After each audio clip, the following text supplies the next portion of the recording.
tuned to Yesterday, bringing you programs from radio's past. I'm Mark Lavonier. In this hour, True History.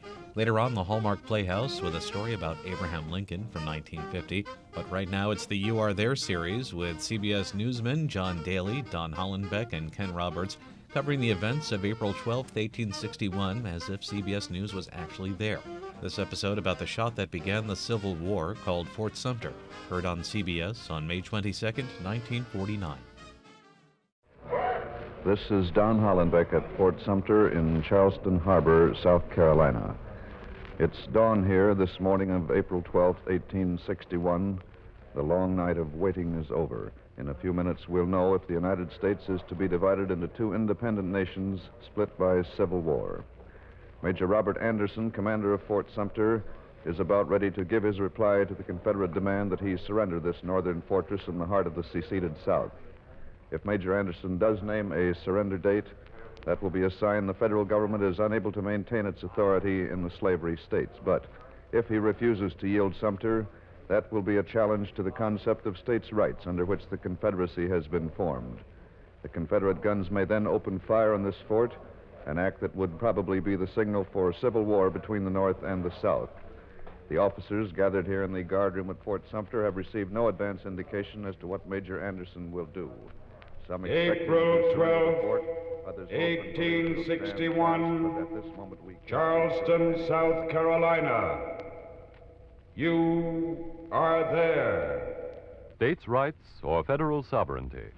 The North and the South confront each other at Fort Sumter. Will there be peace at the cost of union or civil war?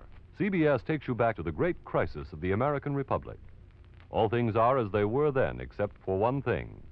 When CBS is there, You are there. You Are There is based on authentic historical fact and quotation. And now, Charleston, the guardroom at Fort Sumter, and Don Hollenbeck. South into civil war. There are about 15 officers and men here in the bare, gloomy, candlelit guardroom at Fort Sumter, a room sparsely furnished. It's about 25 feet long with a low vaulted ceiling. It's been a sleepless night.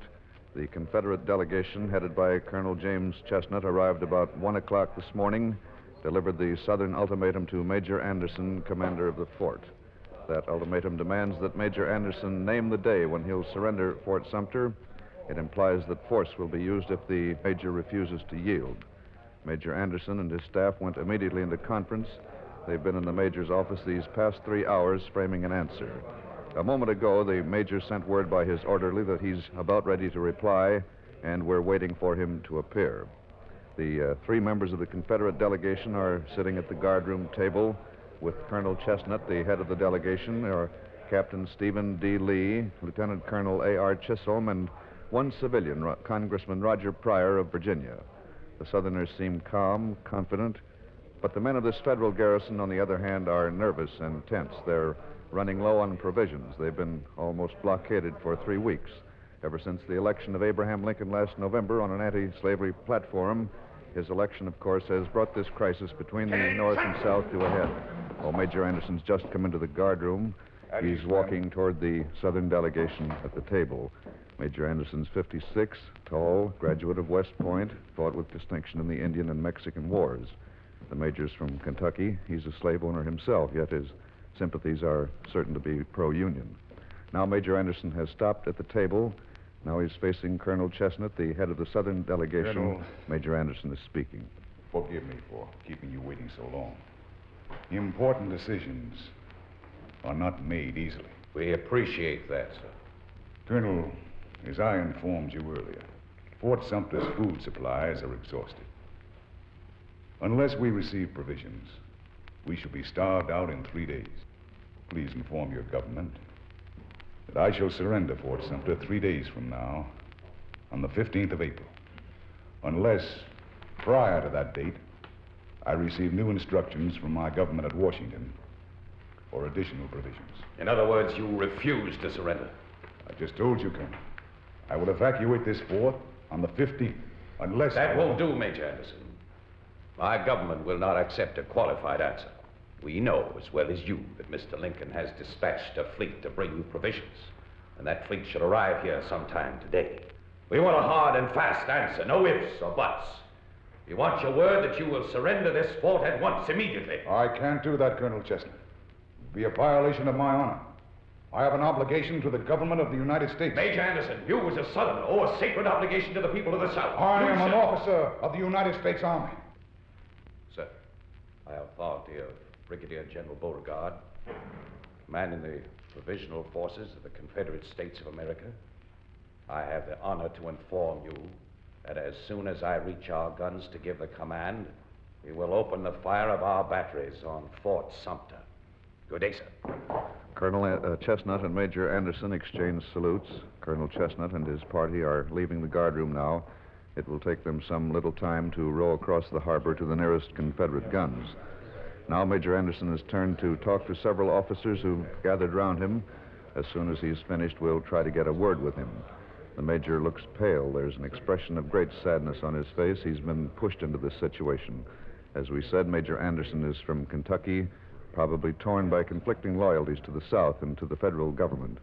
The Major stopped talking to his officers. Major Anderson, sir, may we have a word with you, please? Well, only a moment. I'm very busy. I understand, sir. Major, do you think Colonel Chestnut will make good that threat to fire on you?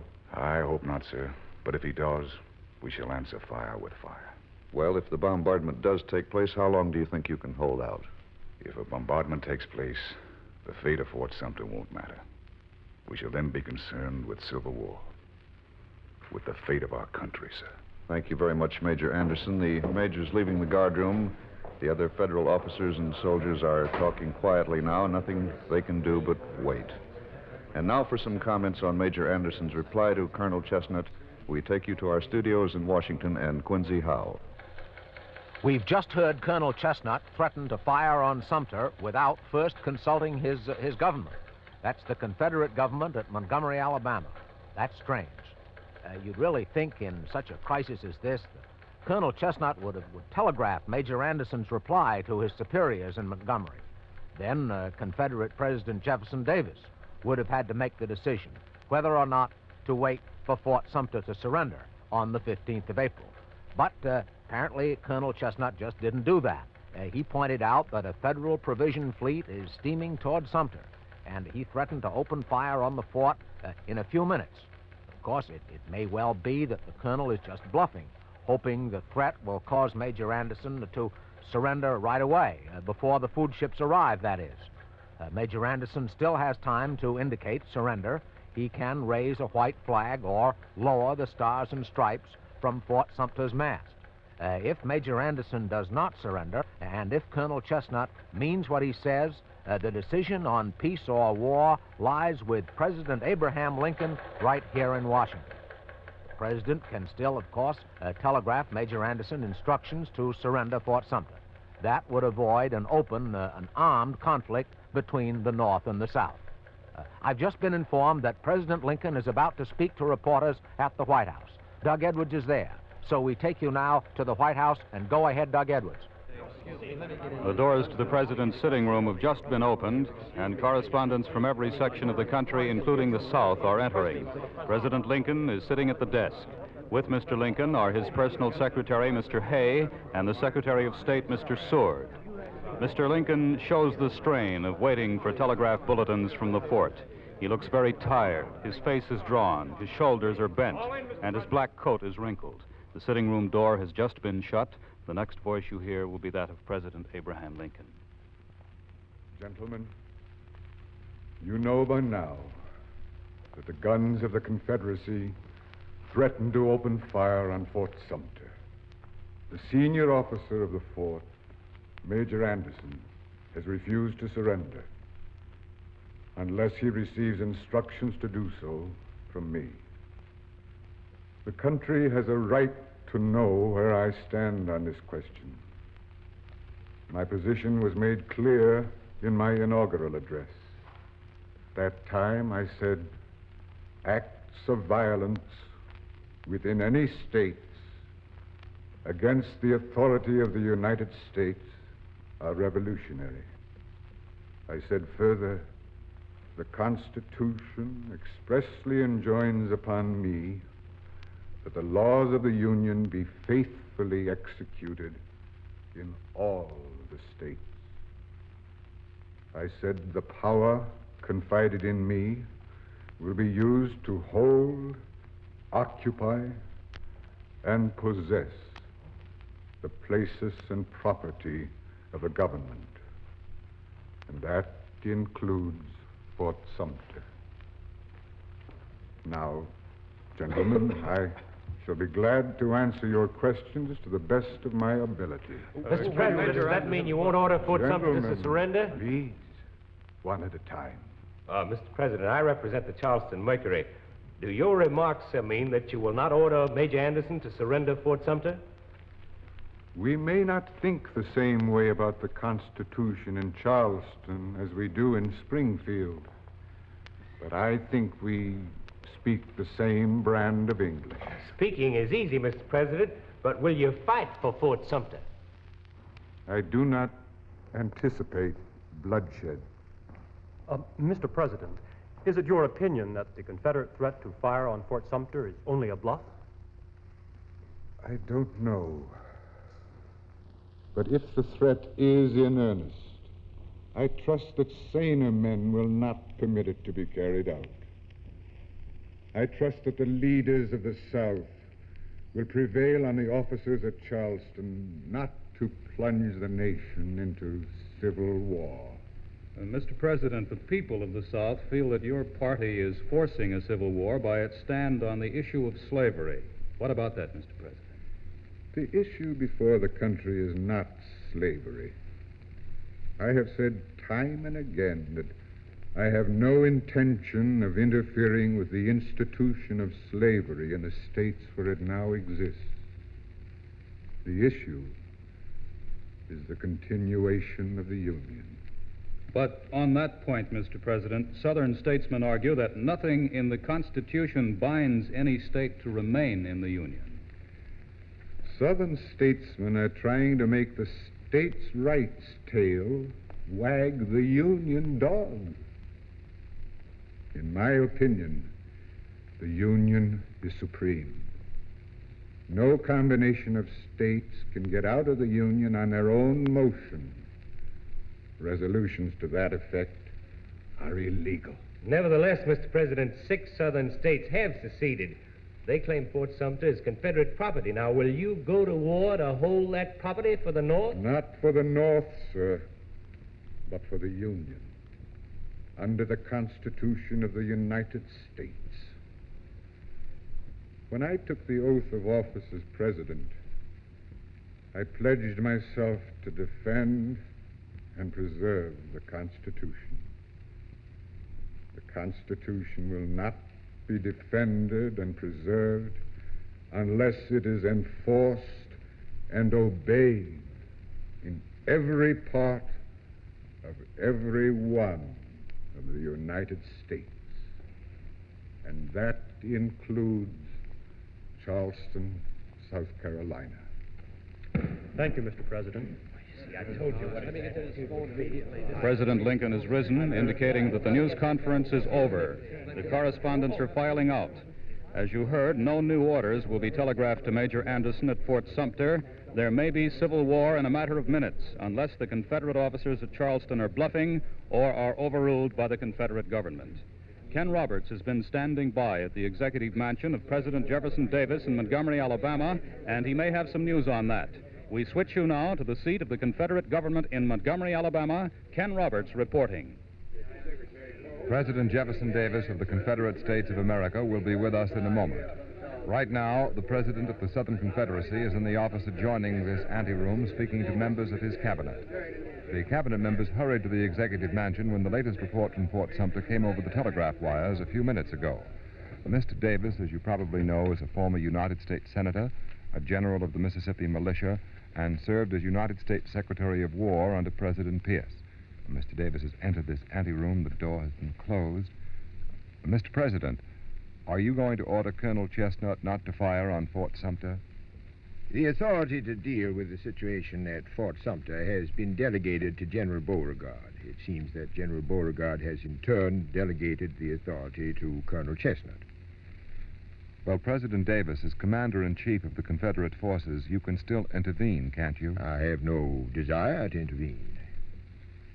The commander of Fort Sumter, Major Anderson, has agreed to surrender the fort in 3 days. Would you consider waiting 3 days before bombarding Sumter on the possibility that war might be avoided? The fate of Fort Sumter, sir, will be settled at the Charleston level. But if the colonel does open fire, won't the Confederacy stand responsible for having started a civil war? If war breaks out, the responsibility will rest squarely on the shoulders of Abraham Lincoln. He has refused to recognize the sovereignty of the individual states. Mr. Lincoln has leveled a gun at the heart of the South.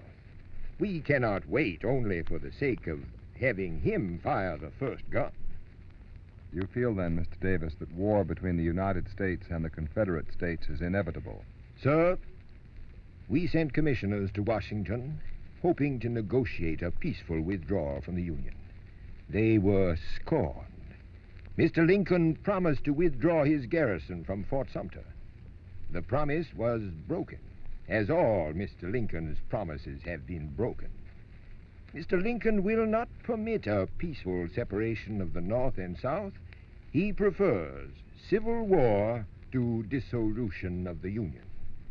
And so he has created this situation at Fort Sumter as a war challenge to the Confederate States of America. The South, sir, cannot avoid that challenge with honor. Thank you, Mr. Jefferson Davis. The President of the Confederacy is rejoining the members of his cabinet in the other room. As you heard, it's up to Colonel James Chestnut in Charleston to decide whether or not Fort Sumter will be bombarded today. John Daly at Fort Johnson in Charleston Harbor reports that the Colonel's boat is rowing across the harbor toward those Confederate guns. Go ahead, John Daly. Colonel Chestnut's boat is now only a few hundred yards away from us here at Fort Johnson, and in the gray light of the dawn, we can see his oarsmen pulling steadily in this direction on their trip from the fort here to the battery. The stars and stripes are still flying over Sumter, and if the bombardment of the fort is to take place, the signal gun will be fired from this mortar battery at Fort Johnson. The shot will be the signal for all the other batteries in the harbor to open fire on the fort. Sumter, you know, is in the center of the harbor, about 2,000 yards away. It's literally surrounded by the Confederate batteries. There's one to our right at Jane Island. Beyond that, still another battery at Cummings Point. The Morris Island guns. Across the harbor to my left are the Mount Pleasant guns, and to the right of them, the Fort Moultrie and Sullivan Island batteries. Hundreds of civilians of Charleston are lining the promenade at the battery, Charleston's waterfront. Others are on the city rooftops overlooking the harbor, and the streets have been gay and bright with the young ladies' gowns, young ladies who are charmed with their dashing cavaliers. Many of the ladies, by the way, have been busy already preparing comforts for the soldiers of the Confederacy. There is some sense of alarm among small segments of the population who seem to know what war may be like, but in the main, Charleston has had a great gala fete out of this preparation for the bombardment or non-bombardment of Fort Sumter. A crowd of several hundred excited civilians has gathered here at Fort Johnson, and here too is the Charleston Firemen's Band, which you've just heard. All Charleston has been making the Sumter affair a really gala event, and the band is here to see it through in complete style. With us is Captain George S. James, the Confederate officer in charge of these guns here at the fort, and Captain James, I should say, is about 30 years old. He wears the gray and blue uniform of the Palmetto Guards, a local unit of the South Carolina militia. Captain James tells me that he was an officer in the United States Army, but resigned his commission and joined the Army of the Confederate States 2 months ago. Captain James, as a former United States officer, how do you feel about firing on the United States flag? I'm a West Pointer, sir. I served under that flag. Some of those men at Sumter are my very good friends and fellow officers. If I have to fire on the Stars and Stripes, sir, it'll be the most difficult thing I ever expect to do. Well, do you think that Colonel Chestnut will give the command to open fire? Yes, sir, I think he will. Even though it will mean civil war? Even though it will mean civil war, yes, sir. Oh, we didn't want this, sir, but the North forced us into it. Well, how so, Captain James? Well, the North intends to take away our property. Your property? They put an anti-slavery president into the White House, didn't they? Oh, I see. By property, you mean slaves. Certainly, I do mean slaves. I have 179 blacks on my plantation. Now, how long do you think I'll keep those slaves with Abe Lincoln running the country? Well, hasn't Mr. Lincoln promised not to interfere with slavery in the states where it now exists? He said only that he is against extending slavery to the new Western territories. That's what he says. But we Southerners know what he's after. First, he wants to stop white men from holding slave property in the Western territories. And then, when the territories come into the Union, they'll come in as free states, anti-slavery states. That'll give the abolitionists enough votes in Congress to abolish slavery right here in the South. Southern slave property is worth $400 million. That's a mighty big investment. And it won't be safe until the South is recognized as an independent slave-holding nation. Thank you, Captain James. Thank you, sir. Colonel Chestnut's boat has just reached the Fort Johnson landing below us here. He should be here shortly. And the Charleston's Firemen's Band has just struck up Dixie, the new minstrel song which has been sweeping the South. The crowd is joining in, singing the words rather defiantly. Let's listen.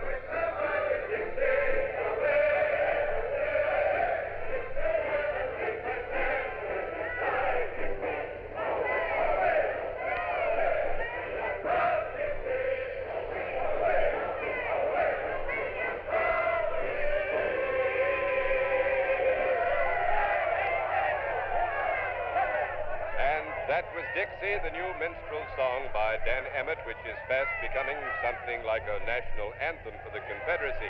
As you can hear, the band has already heightened the spirits of the gay crowd which has gathered here and been here for so many hours, waiting to see how this question is going to be resolved on the Charleston waterfront. The young ladies, again, are taking a leading part in the almost celebration that is continuous here along the battery of Charleston and even here in the confines of the fort. The young ladies' bright and gay dresses and their high voices make a steady pattern of sound. While we were listening to the music, by the way, we noticed Judge James Pettigrew in the crowd, and the judge has agreed to an interview. He's here with us now. Judge Pettigrew is the leader of the pro-union men of South Carolina, one of the few pro-unionists in Charleston to escape being thrown into jail for expressing his views. The judge, a man of 72, has the respect of even his most violent political opponents, not only because of his advanced years and his service to the South, but also because he is universally recognized as the greatest legal authority in the United States. Judge Pettigrew, in your opinion, Judge, Colonel Chestnut and his party have just entered the fort. The four men are walking this way toward Captain James, who stands near the signal gun. And by the way, I'm told that the gun is already loaded and aimed, ready to fire on Fort Sumter if and when Colonel Chestnut gives the word. As he approaches now, Colonel Chestnut is talking to Congressman Pryor of Virginia. The congressman, as you know, is an ardent supporter of secession, famous for his denunciations of the abolitionists and a leader of the movement to take the state of Virginia out of the Union. Last night in Charleston, the congressman told a cheering crowd that if South Carolina strikes a blow, fires on Fort Sumter, Virginia will secede. And now Colonel Chestnut is speaking. Captain James! Captain James, we are going to fire on Fort Sumter. Yes, sir. Congressman Pryor, will you... Wait, gentlemen, wait. Colonel Chestnut, I warn you, if you fire that gun, you'll start a blaze that'll consume the South in everlasting flames. Judge Pettigrew, I have the authorization of General Beauregard. Authorization? Beauregard? Do you men realize what you're doing? Judge Pettigrew, if you please. Congressman Pryor has interrupted. Judge Pettigrew, I respect your gray hair and your reputation. Yet I must warn you, sir, true sons of the South will not stand by much longer and allow a traitor in their midst. Congressman, men like you are provoking a war which the South cannot win. If you fire that gun, you will thrust the South into war against the most powerful people on earth. In the name of heaven, think before you take an action that will slam the door speak eloquently about peace. But what about honor, sir? Would you have peace without honor? You say we cannot win a war against the North, and I tell you, we'll trample them in the dust. Fire that gun, and millions of loyal Southerners will flock to the banners. Virginia will secede. The border slave states will follow Virginia into the Confederacy. Weapons will come from England and France. I say annihilate this union, stinking with corruption and tyranny. Fire the gun, and as surely as the morning sun rises, we will create on Southern soil a new nation, which will be the glory and envy of the world. And the crowd is backing Congressman Pryor. They're crying out, fire the gun, give the signal for bombardment. Judge Pettigrew has thrown up his arms in a gesture of despair, of helplessness. He's walking away, shaking his head sadly, but the crowd ignores him. They're still calling for the firing of the gun. Colonel Chestnut is raising his arms for silence, shouting for the people to give him their attention, and the crowd is responding. Now, Colonel Chestnut. Ladies and gentlemen, there's one man who most deserves the great privilege of firing the first gun on Fort Sumter. I refer, of course, to the distinguished congressman from Virginia, Mr. Pryor. Sir, will you accept the honor? I thank you, but I cannot fire the first shot of civil war. Congressman Pryor, the most ardent advocate of war in the South, has refused to fire the first gun. The crowd is silent. It seems to be stunned. They don't know what to do, and it may be that even at this last moment... Colonel Chestnut again. Captain James, fire the signal gun. Captain James hesitates, but he is walking quickly to the signal gun. Now he's pulled the lanyard. The signal gun has been fired. The shell is mounting high into the air. We can follow it by the glare of its fuse, and it's dropping over Fort Sumter. It's going to hit inside the fort. Now the Cummings Point battery to my right has opened fire on the fort. There go the Moultrie batteries. The Sullivan Island guns are now across the harbor. To my left, the guns on Mount Pleasant. The bombardment of Fort Sumter has begun, and it means war between the United States and the Confederate States of America. Civil war. Here in Charleston Harbor, the war begins. Suddenly, these people here seem to have become aware of the tremendous and tragic implications. They're silent. Charleston, South Carolina, April 12th, 1861. The South fires on Fort Sumter. You are there, on Tuned to Yesterday from the 22nd of May, 1949 on CBS. You're listening to an hour of true history on Tuned to Yesterday. I'm Mark Lavonier. And though several radio shows dramatized the assassination of Abraham Lincoln and background of his killer, John Wilkes Booth, according to my research, this next broadcast could be the only time dramatic radio has brought forth the story of the foiled assassination plot against President Lincoln, known as the Baltimore Plot. It was told on the Hallmark Playhouse on CBS Radio on February 9th, 1950. Now Hallmark Playhouse, presenting Lincoln and the Baltimore Plot, starring Victor Jory.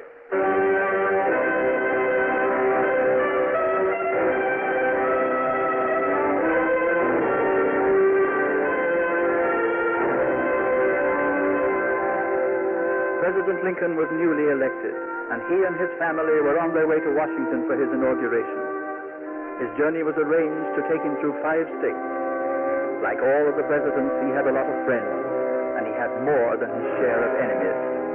His train stopped for a night in Indianapolis, and he rode in a carriage with his wife and his friend, Ward Hill Lamont, through the crowded streets.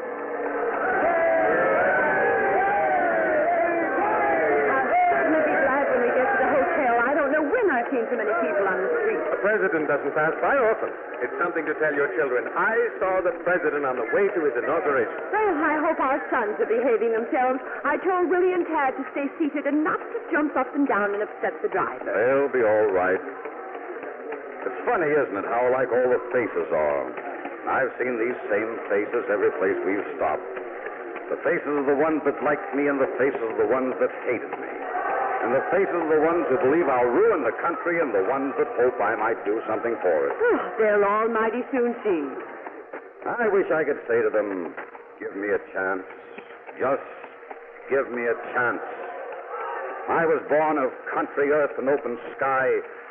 I grew listening to the dreams of free men. If you'll just give me a chance, I'll put my hand to making some of those dreams come true. I don't want to take anything from the country. I just want a chance to give. Well, if that's what you want to say, why don't you say it? You can't say those things.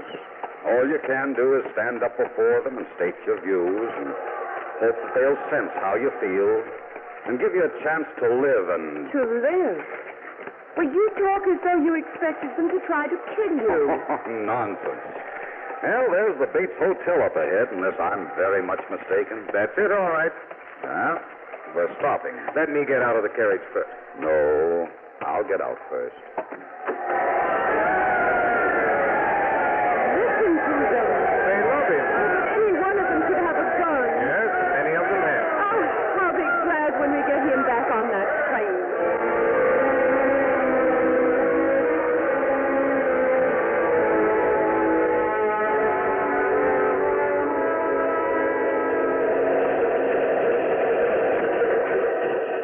Oh, here you are, Father. Hello, son. What are you doing down here all by yourself? Oh, just thinking. Well, this is no way for a president to spend his birthday. Even a president likes to get off to himself for a little quiet thinking once in a while. You know, I'm 52 years old today. I had an idea that you were. You've been bragging about it all day. You know, many, many years ago, there was a girl in Illinois, and she used to say to me, Abe, someday you'll be president. Mother? No, I didn't know your mother then. That was when I was young. Perhaps it was the last time I was young. Where's the girl now? Asleep. Out there. Oh. Days like this, we used to tramp across the fields, talking. Talking. Seems like we never stopped talking. Strange, I can't remember any of the things she said those days, but I can remember exactly how her voice sounded. The heart remembers longer than the mind. Words can be forgotten by the mind, but the heart hears the melody of a voice eternally. Well, I'd better get back to work. Your mother sent me after Tad and Willie. I forgot about it completely. I forgot, too. She sent me to look for Tad, Willie, and you. Father! Oh, hello, son. Mother sent me to hunt for you and Bob and Willie. Willie's the only one that's lost now. Willie isn't lost. He's up driving the train. No. Yes. He's got influence with the engineer. Come on, let's get him quick before your mother finds out. Would any of you happen to have seen the President of the United States or his three sons? We're going to collect Willie now, dear. He's up front talking politics. Oh, at 10 years, he must talk a brilliant game of He politics. talks a better game than some of these politicians talk. What's that newspaper in your hand, dear? Oh, I was just reading the accounts of our reception in New York. Oh, I see. I have been standing in charge of the President's wife, and the President's son. Hello, Hill. Who sent you? Willie. Willie? Yes. He says you've all disappeared, and he's hunting for you. You'd better put in an appearance before he pulls the emergency cord and stops the train. And let me tell you, he can stop the train anytime he wants. He has influence with the engineer. How did Willie get so much influence with the engineer? The engineer wants to retire and be a postmaster. Oh, I see. And Willie has told him that he has a certain amount of influence with the incoming President of the United States. Oh, you're going to have to spank that boy. Why? He's telling the truth. He does have influence. Say, aren't we due in Philadelphia at 4 o'clock? My goodness, is it that late? Well, it's almost 4. Well, all right, boys. Come with me and help get our things together. Well, I wonder how Philadelphia is going to receive us. The strange thing being president, you never know whether it's a foe or a friend you're stepping off the train to meet. You never know.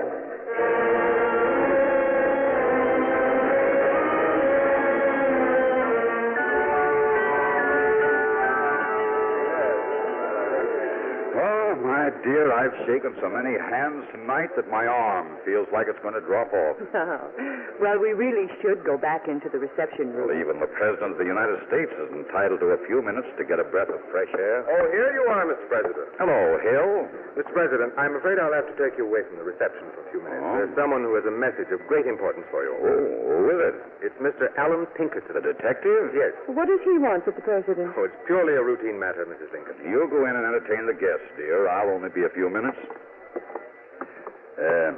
Pinkerton's a fine detective. He's in the next room. President, this is an honor. How do you do, Mr. Pinkerton? Won't you sit down? Thank you. Mr. Lincoln, as you may know, I've been in the employ of the Philadelphia, Wilmington, and Baltimore Railroad to guard the line. Yes, I know, Mr. Pinkerton. Recently, from some of my employees, I've had word of a concrete and definite plot to assassinate you on your way through Baltimore the day after tomorrow. Oh? And who is it that's going to assassinate me? The ringleader is a barber named Fernandino. I never heard of him. Neither have I. He's the head of several treasonable secret military societies in Baltimore. This plot, Mr. President, according to the conspirators themselves, even includes some of your Baltimore police escort. Mr. Pinkerton became a member of the group for a time in order to find out what their plans were. Fernandino says he'll immortalize himself by plunging a knife into your heart. And is that the chief threat against my life, the half-crazed threat of a foreigner? Don't underestimate this foreigner, Mr. President. He heads a large group. They've worked out their plot in the greatest detail. I've had several men on the case, and their reports all coincide with mine. I see. Well, how are they going to accomplish this deed that they have resolved on? There'll be only a small police force at the railroad depot in Baltimore. A fight will start to draw off the policemen at the moment of your arrival. Then the assassins will close around you, and the deed will be accomplished. Well, Mr. Pinkerton, accepting your statements at their face value, what do you propose to do about this? I would like to take you to Washington tonight, secretly. I can't do that, Mr. Pinkerton. Tomorrow morning, I'm scheduled to raise the flag over Independence Hall, and then I must visit the legislature at Harrisburg. I'm not going to run away in the night like a frightened schoolboy. I'll be the laughing stock of the country. As the President of the United States, it seems to me you owe it to the country to take whatever precautions seem necessary for the preservation of your person. Even at the risk of appearing a coward? At any risk whatsoever. So I shall remain in Philadelphia, and perhaps, after your engagements tomorrow, you will reconsider. Well, thank you, Mr. Pinkerton, but I doubt it. Now, come in and join the guests. Mr. Lamont will show you about, won't you, Hill? It will be a pleasure. If you'll excuse me, I'm going up to my room. I suddenly find myself a little tired.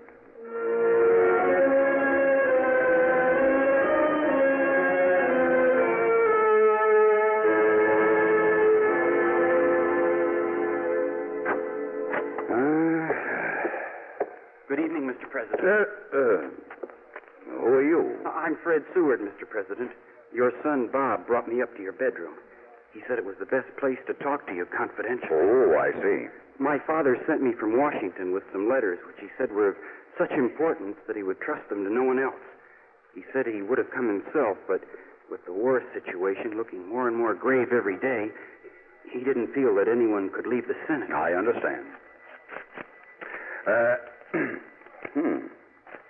You are aware of the contents of these letters? Yes, Mr. President. Your father writes that a New York detective has reported that there is serious danger to me in Baltimore. A Chicago detective named Pinkerton told me the same thing about an assassination plot. My father asked me to urge you not to go to Baltimore. Well, I don't see how I can change my plans now. I must go through Baltimore.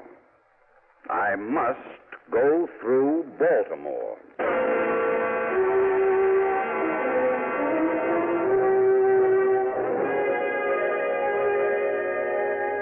The times were dangerous. The threat of storm rumbled low across the land, and history held her breath, waiting for it to break. President Lincoln paced back and forth in his room until the blood-red sun began to rise in the east. Then he went, as he had promised, to raise the flag over Independence Hall. There was a tenseness to the morning, but he refused to acknowledge it. He went inside to speak to the waiting crowd.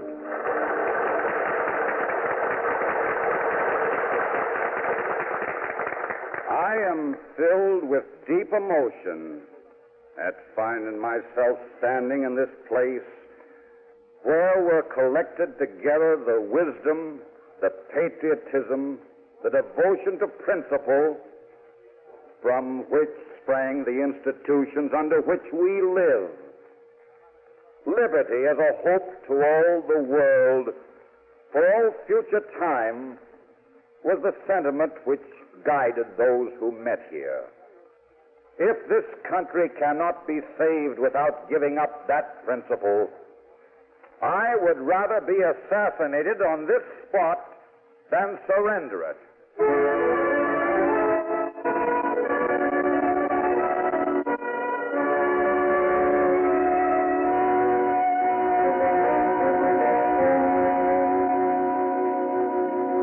That was a fine speech, Mr. President. Thank you, Hill.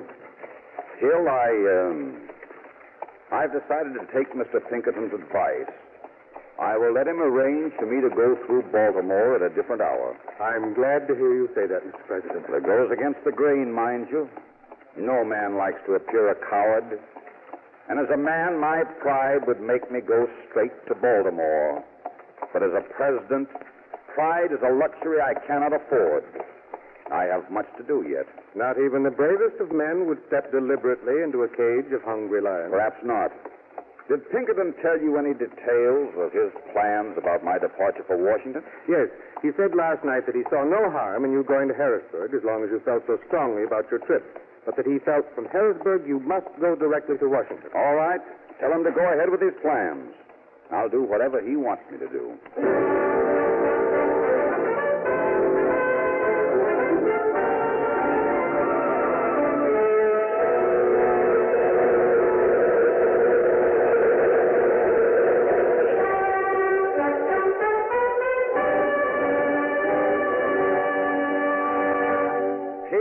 Harrisburg, while I have been proud to see today the finest military array I think that I have ever seen, allow me to say in regard to those men that they give hope of what may be done when war is inevitable. But at the same time, allow me to express the hope that in the shedding of blood, their services may never be needed.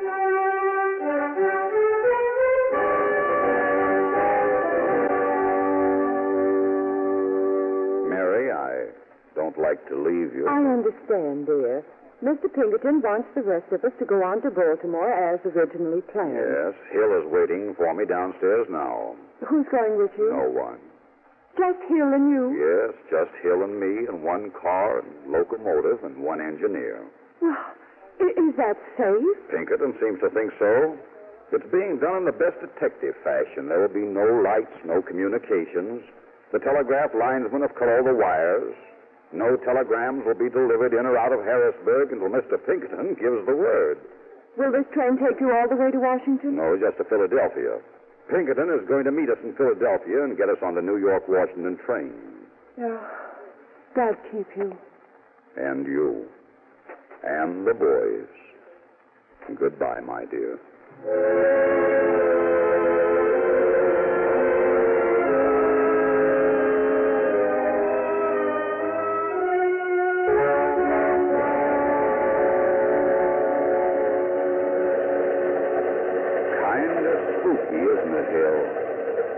Like a ghost train cutting its way through the night. Somehow it doesn't seem like the right kind of entrance for a president. A president should... Oh, well. I know what you mean. The president should be standing in the sunlight. The band should be playing. Well, history keeps changing. And the president has to do what the hour demands of him, just as you are doing. If anything happened to you, it would be the end of the country. Don't you think it for 1 minute. This country isn't dependent on any one man. It isn't a leader that makes the country. It's the country that makes the leader. It isn't the man that makes the office of president. It's the office of president that makes the man.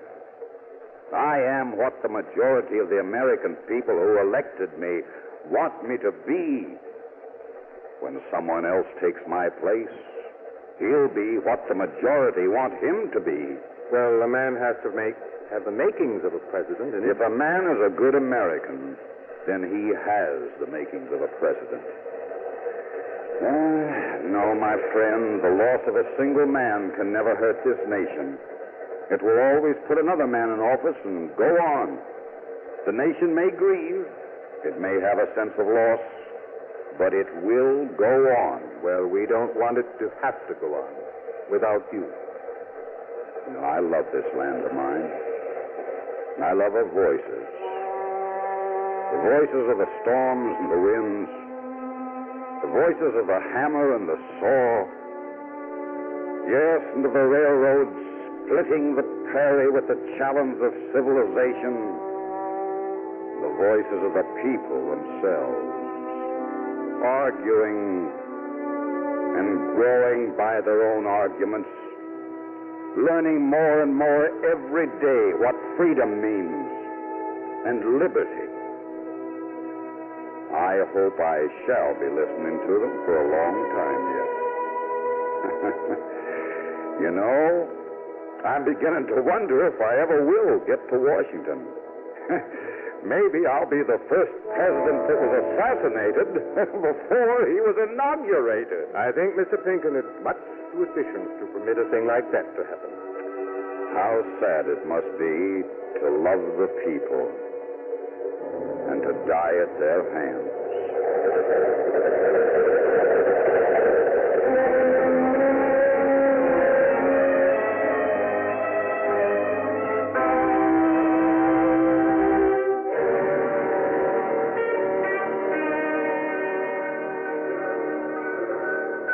There's Mr. Pinkerton over by the corner. Well, I'm beginning to feel like a fugitive.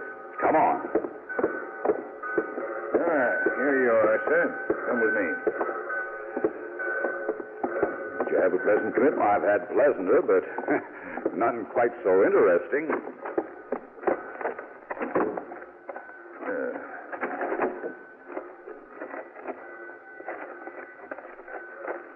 Here we are.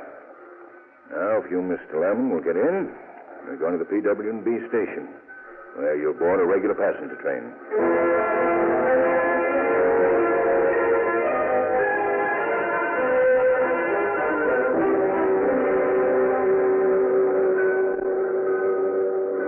Has been reserved by one of my women detectives.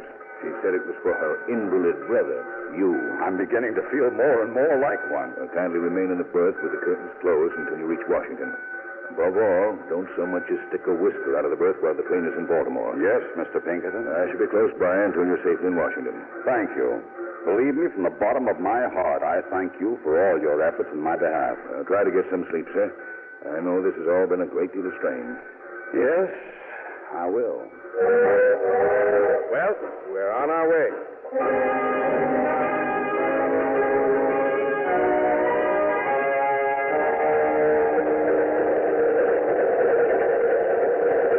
Baltimore! All out for Baltimore!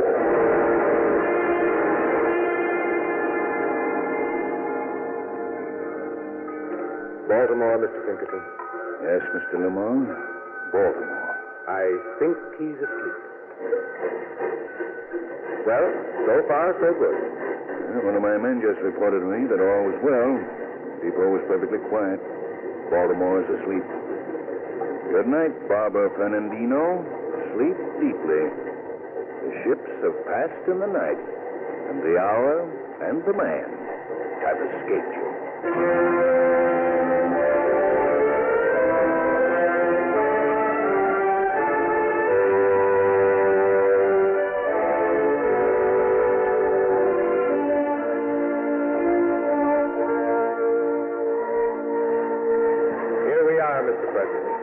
Washington, D.C.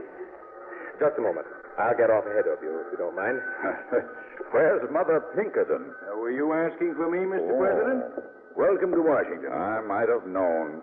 Now, how did you get down there on the platform ahead of me? We got off the car ahead. Well, let's get off. Senator Seward is waiting at Willis to breakfast with you, Mr. President. He didn't want to cause any commotion by appearing on the platform. How do you know he's waiting at Willard's? The message was conveyed to me by certain sources. Mr. Pinkerton, you are amazing. Mr. Lincoln, may I return the compliment? My association with you shall always be one of my most treasured memories. Thank you, Mr. Pinkerton. Thank you, Mr. President. And now, this is where we say goodbye. The only thing I must do now is restore the telegraph service and send this message by code. Here, read it if you like. This is to report the safe arrival in Washington of President Abraham Lincoln. I'm very proud to have been able to give you a safe conduct into history. Mr. Lincoln, goodbye and good luck. Goodbye, Mr. Pinkerton. I sincerely hope I shall prove to be worth all this trouble. Well, the plot failed, didn't it?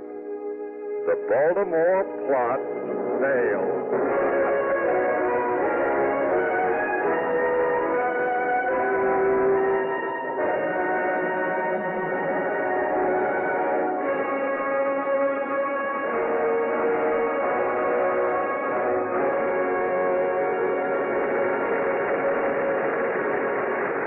Here again is James Hilton. Thank you, Victor Joy, for a truly memorable performance in tonight's story. It was a pleasure to be here, Mr. Hilton, and to play Abraham Lincoln in this exciting adventure story from his life. The fact that it was one of the lesser-known incidents from Lincoln's life made it particularly intriguing to me. That's about how we feel, Mr. Joy. With Lincoln's birthday just a few days away, it seemed to me to provide a fascinating drama as well as a timely one for Hallmark Playhouse. Until next Thursday, then, this is James Hilton saying good night.